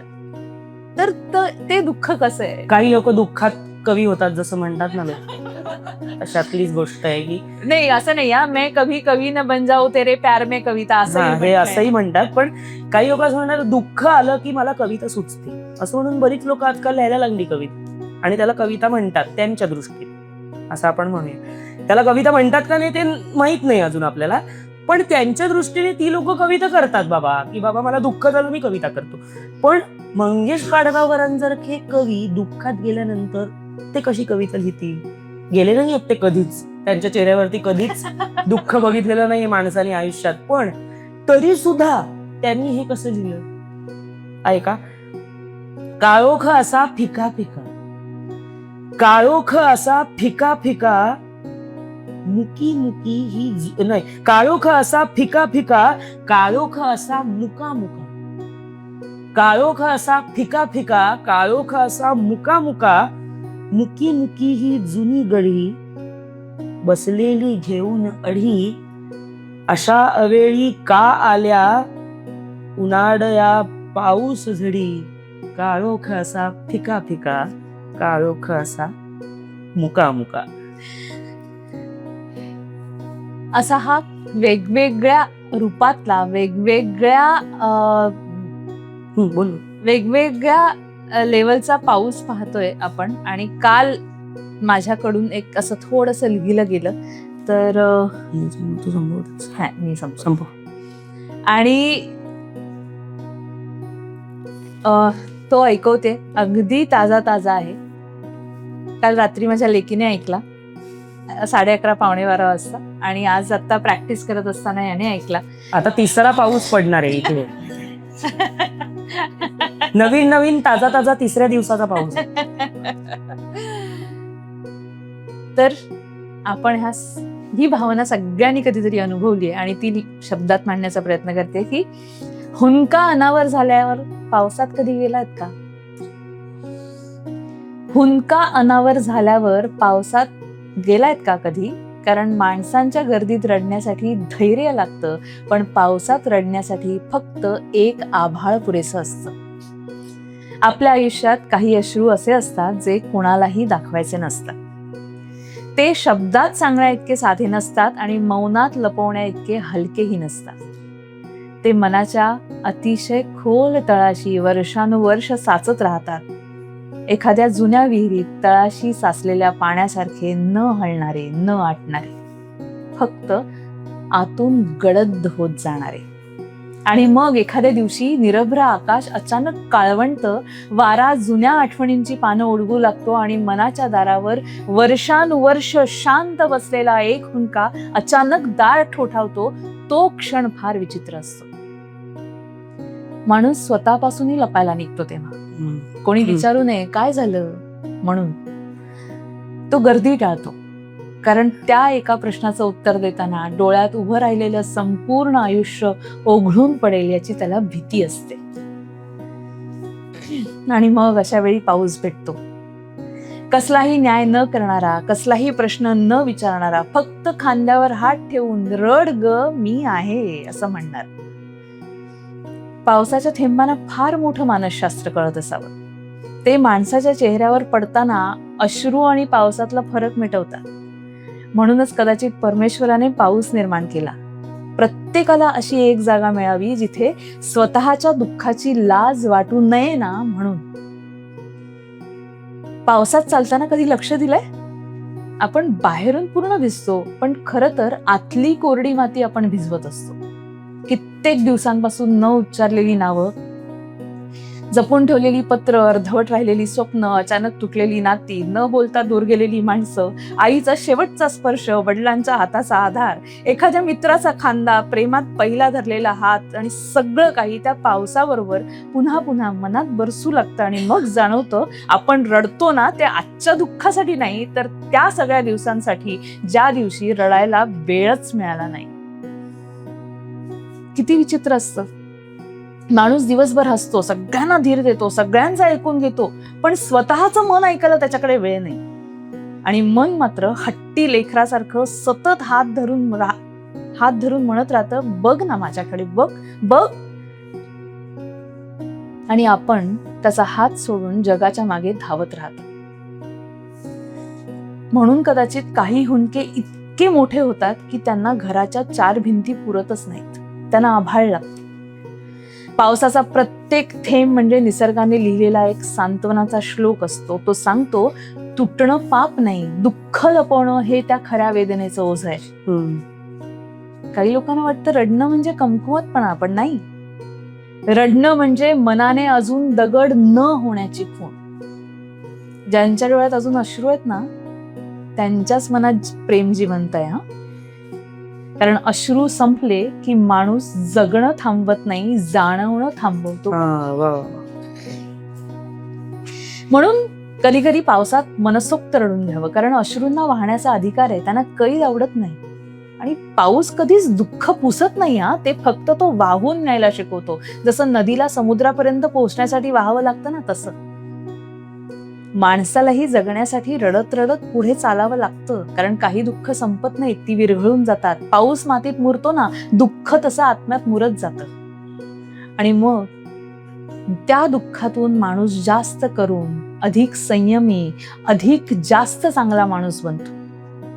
म्हणून पुढच्या वेळी हुंदका अनावर झाला ना आणि आभाळ भरून आलं की छत्री घेऊ नका, जाऊ द्या स्वतःला त्या पावसात, भिजू द्या केस, भिजू द्या कपडे, भिजू द्या त्या सगळ्या आठवणी, आणि सगळ्यात महत्वाचं म्हणजे भिजू द्या ते मन जे कित्येक दिवसांपासून स्वतःच्या अश्रूंसाठी एका पावसाची वाट पाहते.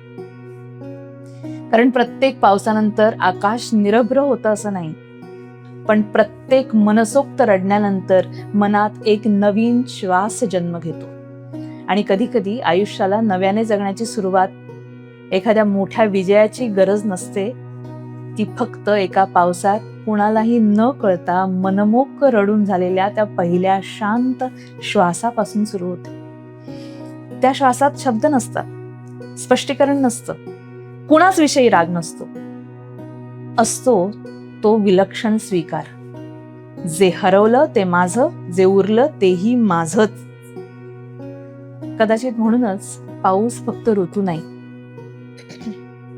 तो आभाळाने माणसाला दिलेला मिठीचा मार्ग आहे, ज्यात प्रत्येक थेंब अलगद सांगतो, रडून घे, कारण अश्रूंनी ओलावलेली मातीच पुन्हा एकदा हिरवं होण्याची ताकद ठेवते. वा वा वा. तुमच्या समोर हे सगळं सादर करताना आम्हालाच खूप मज्जा आली. सो वाचनाचा मध्ये पावसाचा आम्ही सादर केला. तुम्हाला कसा वाटला नक्की येऊन आम्हाला भेटा, सांगा. बाकी काय बोलू,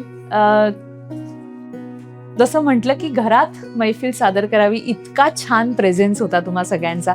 आणि कसं होतं की खरं तर वृक्ष गोष्ट आहे ना, पटकन समोरच्याला काहीतरी जाऊन ऐकणं आणि अशा एका विषयाबद्दल ऐकणं की रिलेट करू शकू की नाही, आपल्याला कळेल की नाही, आपल्याला आवडेल की नाही, अशा सगळ्या भावना घेऊन आपण येतो. आणि इथे आम्ही समोर बसल्यानंतर जे सादर करतो तेव्हा तुमची मिळणारी दाद ही आमच्यासाठी खूप महत्वाची असते. परत एकदा एक वाक्य सांगते जे सुधीर गाडगे यांनी सांगितलं होतं एका कार्यक्रमामध्ये, मी ऐकलं होतं की एका वयामध्ये, रादर सगळ्याच वयामध्ये, प्रियकराने प्रेयसीला घातलेली साद आणि रसिक प्रेक्षकांनी कलाकाराला दिलेली दाद ही त्यावेळीच मिळावी, तेव्हाच त्याचं जास्त कौतुक होतं.